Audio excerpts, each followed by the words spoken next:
We all have wondered about origins. As children, we question how we came into existence, asking ourselves about our births, our beginnings, and what came before us.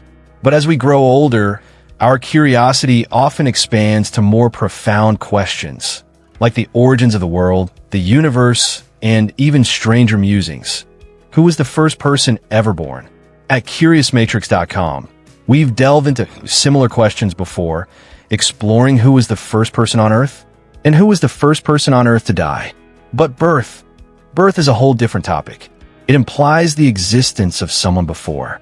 If someone was born, it means there must have been someone there to give birth. And that spirals us into an interesting loop. If birth happened, who was the first person to give life? So let's dive into this strange, fascinating question. Who was the first human to be born? The answer isn't simple. It's not just about naming a singular person. It's about merging what we know scientifically with what we can imagine. And often, these two paths run parallel, sometimes overlapping. Let's begin with the most obvious answer: evolution. Evolution and why there was no first person born. When we ask, who was the first person born? We often envision a single, dramatic moment, an infant emerging in a prehistoric village, while onlookers gather around in awe, saying, "Behold, the first human." But the reality is far more complex and much more fascinating. To grasp why we can't point to a single firstborn human, we need to understand evolution. Evolution is a gradual process, not a sudden leap. Evolution doesn't happen in an instant. There is no single day when one species wakes up, stretches, and suddenly transforms into another.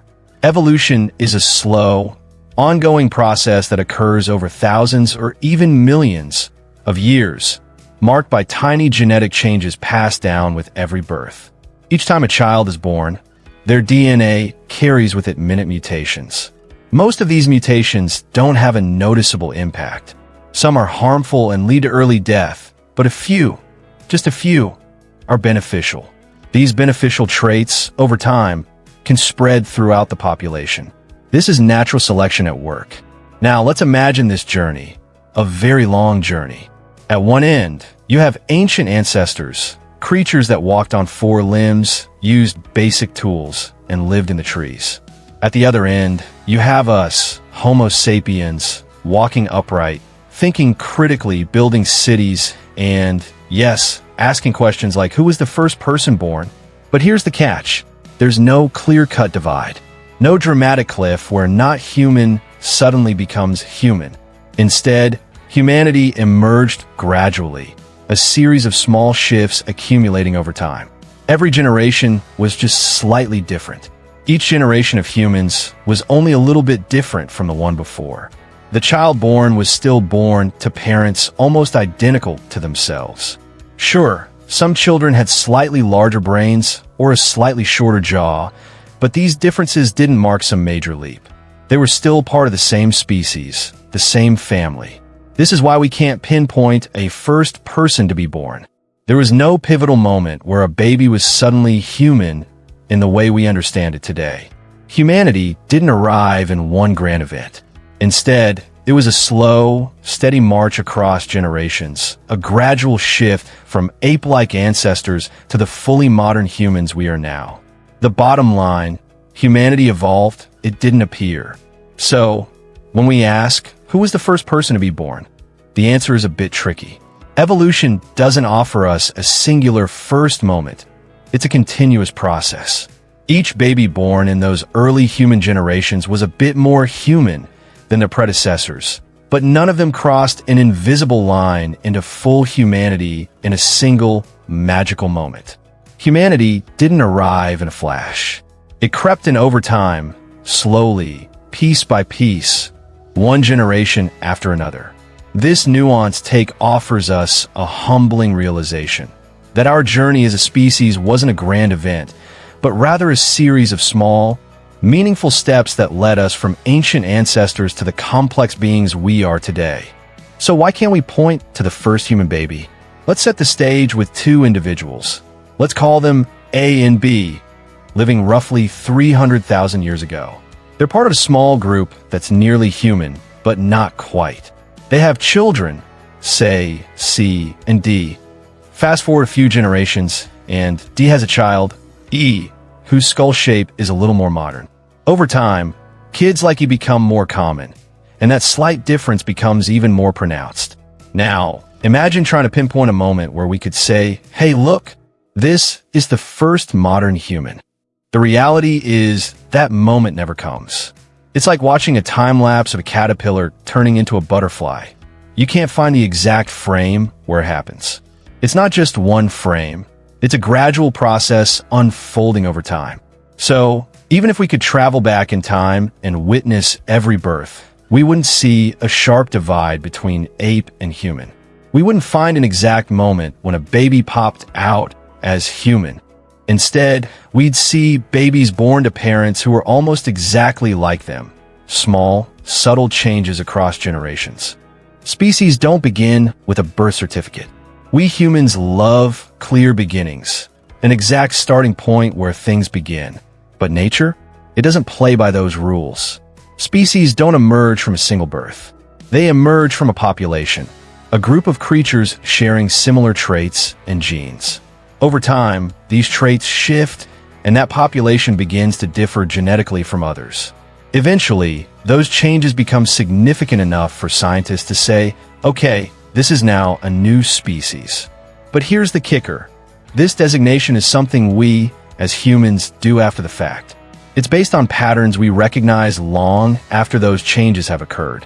Evolution doesn't care about names, labels, or milestones. It just keeps going one generation after another, one birth at a time. So when we ask, who was the first person on Earth to be born? Science doesn't point to one individual. Instead, we get the truth.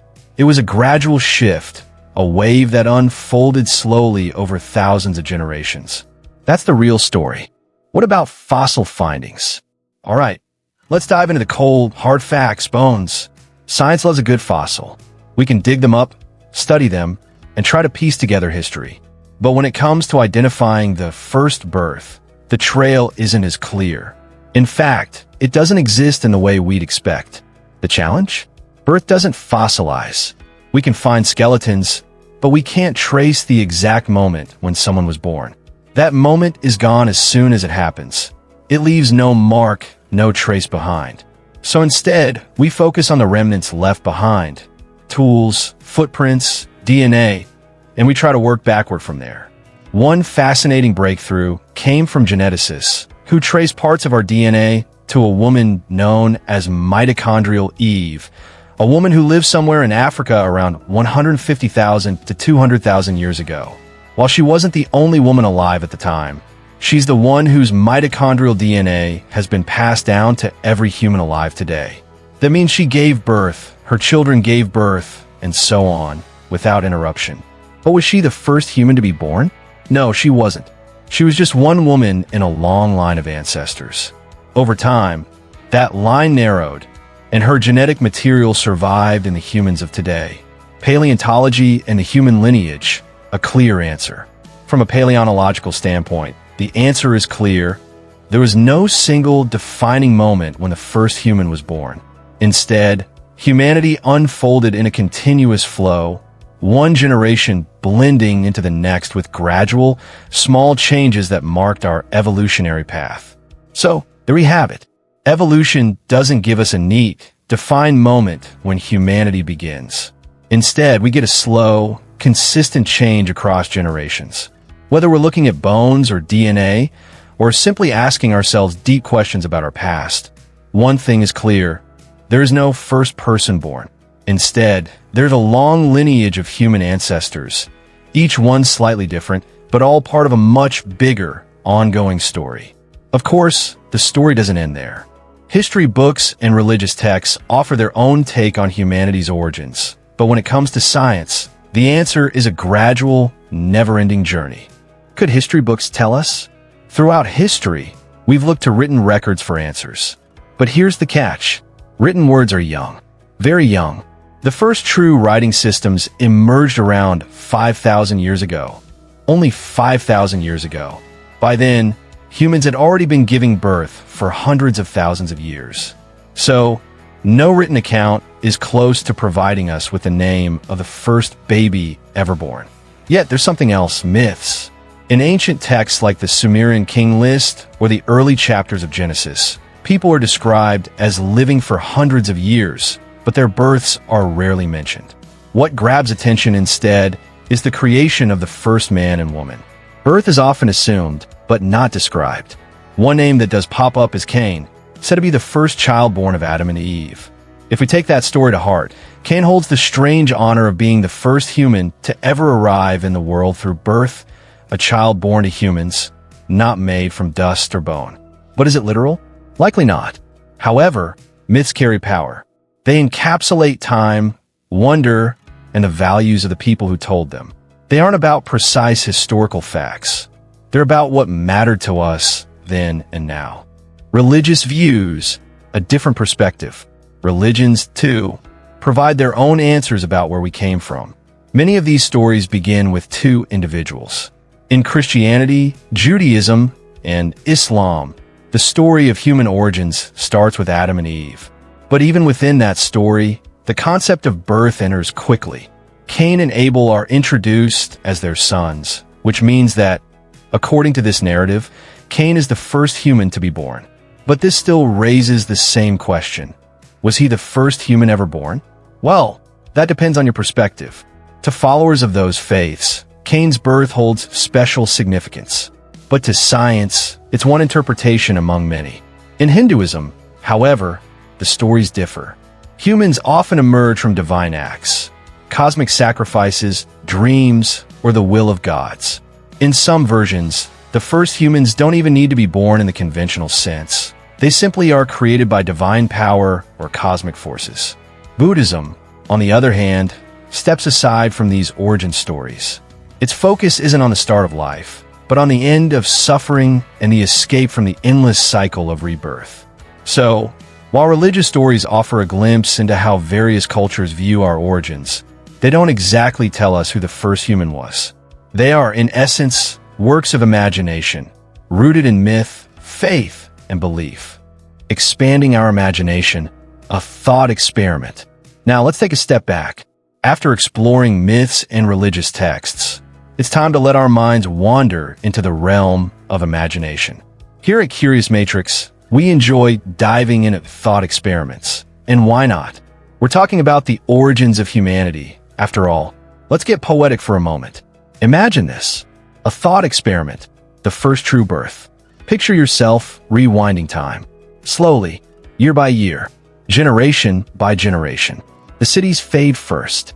Then the farms vanish. Tools grow simpler, cruder.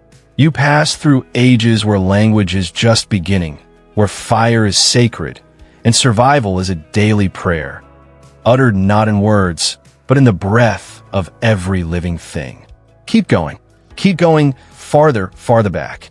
At some point, you arrive in a grassy meadow, perhaps in Ethiopia, perhaps Kenya. The sun casts its warm rays on the earth, and beneath the shade of a large stone, a young mother leans back, her face taut with pain. Sweat beads on her forehead, her breath sharp and quick. Labor has begun. Around her, a few others wait. Their faces are full of tension. They don't know what to expect. No one has ever witnessed birth like this. In their world, life is simple. Everyone is born from the earth, from the tribe, from the group.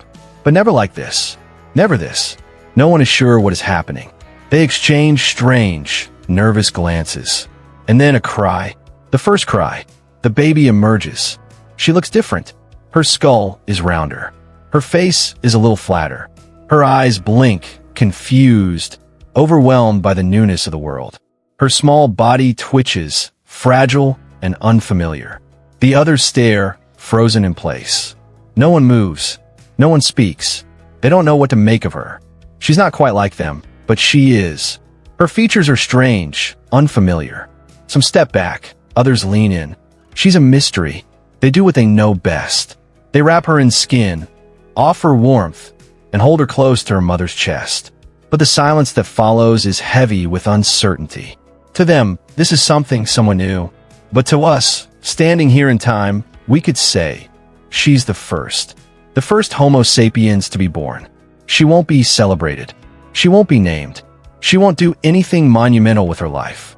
But in that moment, something changes, even if no one understands it yet. The world shifts just a little. No one claps. No one writes it down. But a chapter begins, and we're all living in its pages. A poetic reflection. Interesting, isn't it? The idea that the first birth might have unfolded like this, quietly, without fanfare, without recognition. It's remarkably similar to many religious texts, yet we've added a bit more detail about the moment itself. The first few minutes after that first true birth.